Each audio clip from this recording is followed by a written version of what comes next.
55 ஆண்டு காலமாக வன்னியர்கள் மேலே இருக்கிற 55 ஆண்டு காலமாக வன்னியர்கள் மேல் இருக்கின்ற அந்த வன்மம். முதல்வர் ஸ்டாலின் இந்த முறை எதை காட்டினாலும் அவருக்கு மக்கள் வாக்களிக்க மாட்டார்கள் என பாமக நிறுவன தலைவர் ராமதாஸ் வன்னியருக்கு இடஒதுக்கீடு கேட்டு இன்று நடைபெற்ற போராட்டத்தில் தெரிவித்துள்ளார். மற்றவர்கள் பதவிகளை இருக்கிறார்கள், சுகத்தை அனுபவிக்கிறார்கள், இது நியாயமா என்று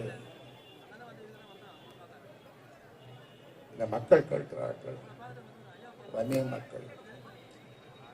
ஆனால் இந்த வன்னிய மக்கள் செய்கிற தப்பு என்னன்னா, தேர்தல் வந்ததும் அவன் எப்படி காட்டுவான், இன்னொரு இப்படி காட்டுவான், இன்னொரு எப்படி காட்டுவான்,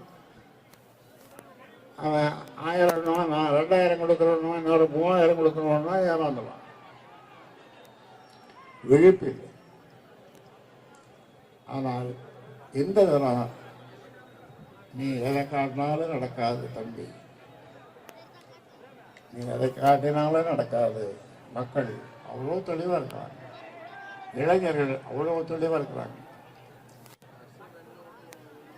அவ்வளோ தெளிவாக இருக்கிறாங்க. ஏன்னால் 55 ஆண்டு காலமாக வன்னியர்கள் மேலே இருக்கிற 55 ஆண்டு காலமாக வன்னியர்கள் மேலே இருக்கின்ற அந்த வன்மம்.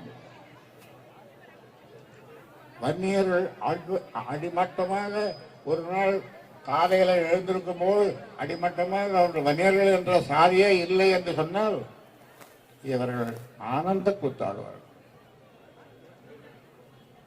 ஆனந்த கூத்துவார்கள். என்னையா வண்ணம் என்ற 55 செய்திகளை உள்ளது உள்ளபடி தெரிந்து கொள்ள ரெஃப்ளெக்ட் நியூஸை சப்ஸ்கிரைப் பண்ணுங்க.